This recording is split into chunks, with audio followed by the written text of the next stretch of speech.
FIFA Forward Enterprise, or FFE, is actually a proposal, an offer. It's part of a democratic process, a consultation process, and above all, it is an opportunity, but not an obligation. And as I said, it kicks off the consultation process. It would simply commercialize and organize all FIFA-owned competitions. It almost feels like FIFA is holding the entire football world in a corner. Just 1 week after a World Cup that was both record-breaking and surrounded by controversy, FIFA President Gianni Infantino reportedly looked at the huge amount of money the tournament brought in and appeared ready to take things even further. The idea was to place FIFA's commercial rights into a separate for-profit company and sell minority stakes to private investors, with reports suggesting the move could bring in as much as $4.2 billion. Before we go any further, if you're enjoying the content, make sure to subscribe to the channel. Your support means a lot and helps me continue creating more videos like this. Thanks for being here. Now let's get back to the story. According to the Times, there is growing speculation that Infantino could eventually take charge of this new company as commissioner once his final presidential term ends in 2031. That would first depend on him winning another election in 2027.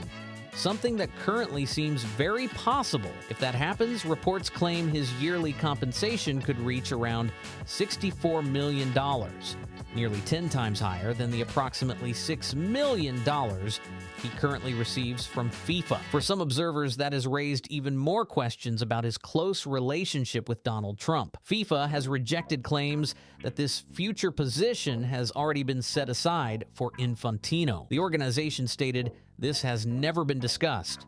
At the same time, FIFA also said that the FIFA president and administration will and must have leading roles in this entity. Those comments have only added more attention to the discussion. The proposal still requires approval before it can move forward, meaning a majority of FIFA's 211 member associations, along with the FIFA Council, must support it. However, reports also claim that FIFA told each member nation they needed to approve the proposal by September 19th, or they could miss out on funding initiatives worth tens of millions of dollars over the long term. Those reported claims have only made the entire situation even more closely watched. Today, we have learnt of FIFA's deadline to associations to support their proposal or have the one-off payout offer withdrawn. This says everything you need to know about this plan. FIFA cannot continue to use our sport to enrich themselves and their friends. We can grow the game correctly.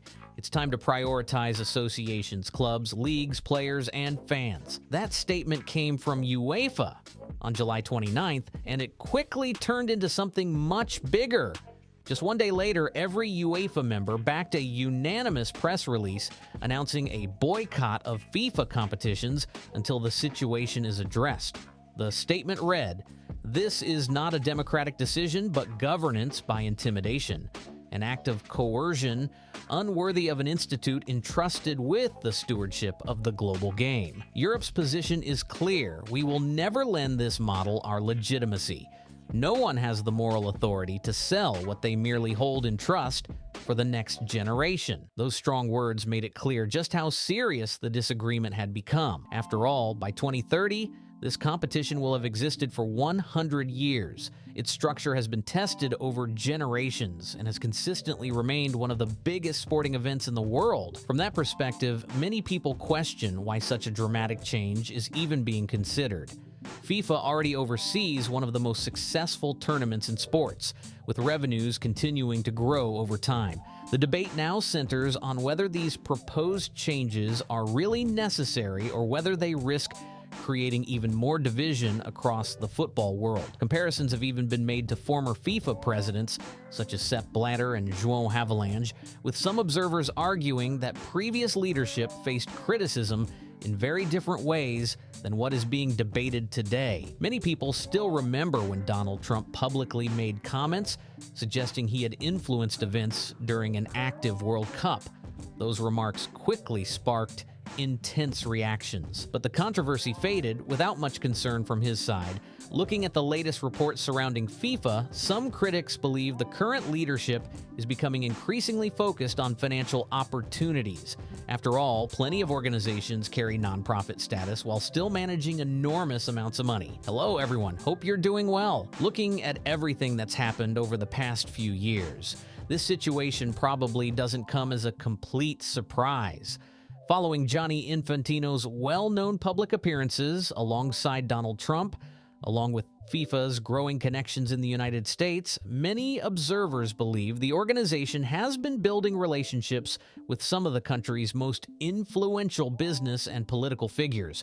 Trump's name often comes up because reports say the private investment group connected to this proposal is Thrive Eternal, led by Joshua Kushner. That surname is familiar to many people because Joshua is the younger brother of Jared Kushner, who is married to Ivanka Trump, the daughter of Donald Trump.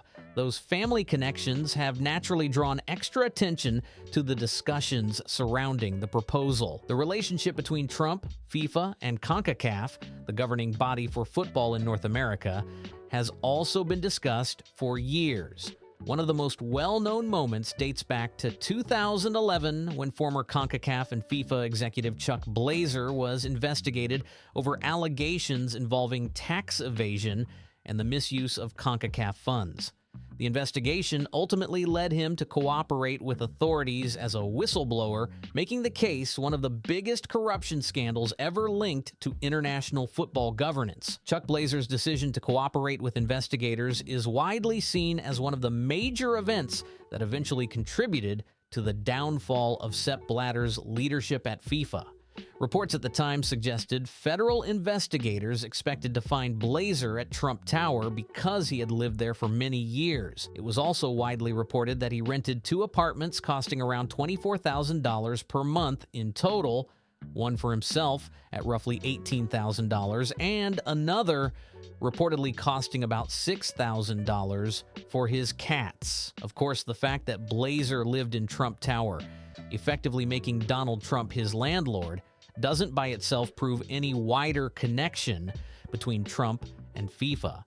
The same goes for the fact that CONCACAF's headquarters occupied the entire 17th floor of the building from the early 1990s until the mid-2010s. Those details have often been mentioned, but they do not automatically establish a broader relationship.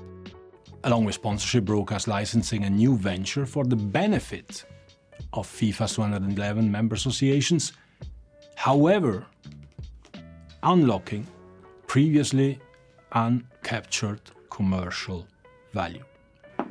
Strengthening the commercial side of the game is the natural next step in this evolution. So we believe that the FFE proposal would unlock the sport's potential in every corner of the world. Another point that has attracted attention is FIFA's decision to open an official office on the 17th floor of Trump Tower in New York during the summer of 2025. Reports claimed the office remained unused for more than a year while the organization continued paying rent, with some estimates putting the cost at around $600,000. That decision has prompted plenty of discussion, although different people have reached different conclusions about what it means. If you're enjoying the video so far, don't forget to subscribe.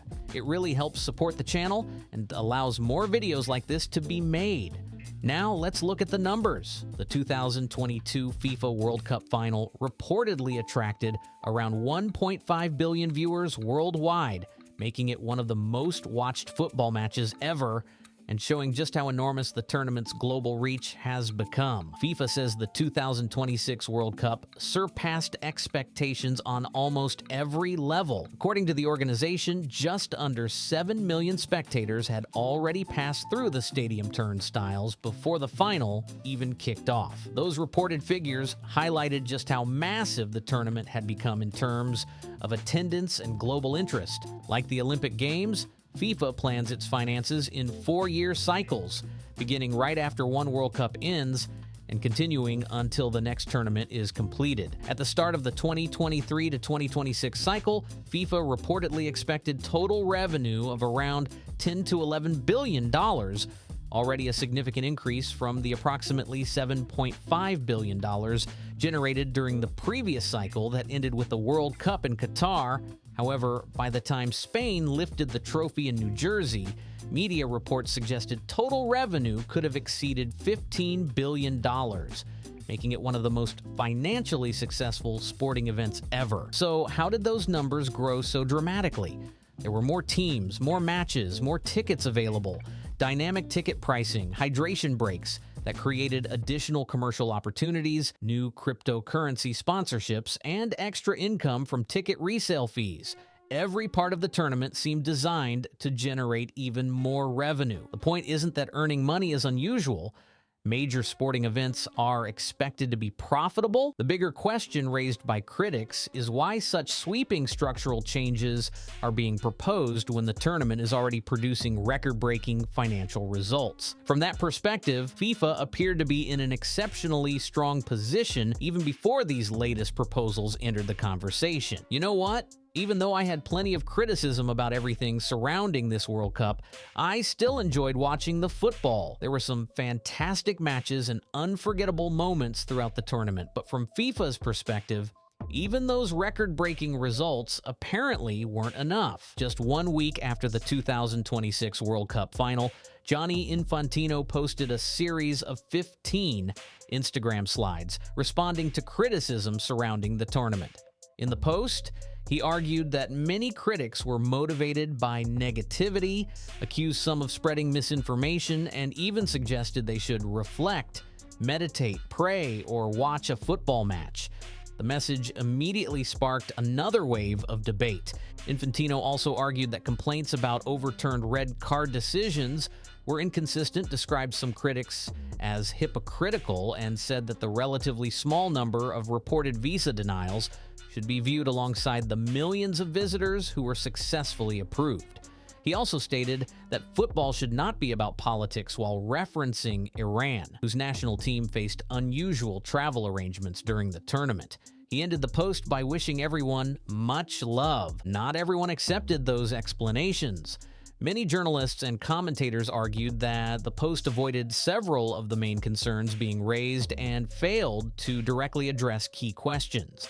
In recent weeks, multiple articles have examined those claims in greater detail, comparing them with publicly available information and offering different interpretations of the events. One example that attracted attention came from The Athletic, which published its own detailed analysis of the situation. Then just 2 days after that Instagram post, reports about FIFA's proposal to create a new investment structure began making headlines. For critics, the timing only added more controversy. They argued that instead of directly addressing ongoing questions about governance, decision-making, and leadership, attention quickly shifted toward plans that could significantly reshape the commercial future of world football. Adding to that discussion, some observers also pointed out that comments are disabled on Infantino's Instagram account, a detail that has fueled even more debate online. Whatever your opinion of Donald Trump may be, one thing is true. His social media comment sections are still visible, even if he doesn't personally engage with them. That small detail has become part of a much wider discussion about transparency and public accountability, so here's how the reported proposal is supposed to work. FIFA would create a wholly owned subsidiary called FIFA Forward Enterprise, FFE. Into that company would go nearly all of FIFA's commercial assets, including broadcasting rights, sponsorship deals, ticket sales, licensing, and even the operational management of its tournaments. In other words, many of FIFA's biggest revenue streams would be placed under a single commercial entity. According to the reports, FFE would be valued at around $20 billion. FIFA would then sell between 20% and 30% of the company to outside investors, potentially raising up to $4.2 billion in cash. The investment group linked to the proposal is reportedly led by Thrive Eternal, a permanent capital fund launched in April by Joshua Kushner's New York-based investment firm Thrive Capital. The fund describes its strategy by focusing on long-term investments in major cultural institutions and globally recognized brands. One statement on Thrive Eternal's website says, "These are assets with qualities that cannot be replicated by technology, iconic franchises and cultural institutions rooted in tradition, identity, and shared experience." Reports also indicate that one of the fund's first major investments is expected to involve the San Francisco Giants baseball team. Looking at the timeline, many observers believe this proposal was not developed overnight. Between the launch of the investment fund, the ongoing discussions surrounding FIFA's commercial future, and the public relationships that have drawn attention in recent years, some believe these plans may have been in development for quite some time. One point that has generated particular debate is the claim that many football stakeholders were only informed after much of the proposal had already been prepared. Several football organizations have claimed they only learned about the proposal when it became public. UEFA have decided that if Gianni Infantino goes ahead with this proposal, they will boycott all FIFA tournaments. So UEFA saying to Gianni Infantino, enough is enough. We're not going to let you do this. And if you go ahead and do this, even if you think you have the votes to carry the day and go ahead with these controversial proposals, we will not in the future play in any of your tournaments. According to reports, that included the English FA, CONCACAF, the Asian Football Confederation, and others. Meanwhile, the president of the Czech Football Association reportedly expressed tentative support for the idea before all of the finer details had even been presented, a reaction that quickly caught people's attention. Some reports have also suggested that Gianni Infantino met privately with certain football officials the day before the 2026 World Cup final, where the proposal was reportedly discussed in greater detail. If those reports are accurate, it naturally raises questions about who attended those meetings and when different football organizations were first informed about the plans. That timeline has become another major topic of discussion. At the same time, it's important to look at the potential benefits that supporters of the proposal point to. FIFA is a nonprofit organization owned by its 211 member associations, many of which operate with limited financial resources. Under the reported proposal, each association could receive as much as $86 million over a 12-year period, or just under $30 million per 4-year cycle. That would represent a significant increase compared with the roughly $8 million many associations reportedly received during the previous cycle. If those additional funds were distributed fairly and invested responsibly, supporters argue they could help improve football infrastructure, youth development, coaching programs, facilities, and competitions across many countries. FIFA has also insisted that even under the proposed structure, it would continue to retain full control over the sport's rules, the international calendar, major tournaments, and all sporting decisions. Supporters of the proposal point out that these would be minority stakes, not controlling ownership. On paper, the plan is described as a way to raise capital rather than sell FIFA itself. Even so, many critics argue that once private investment becomes involved in an organization of this size, the pressure to keep increasing financial returns can become much stronger over time. For that reason, some observers believe investors are unlikely to commit billions of dollars without expecting continued commercial growth. If that happens, they argue it could eventually lead to even more matches, additional tournaments, larger competitions, and further expansion of the World Cup.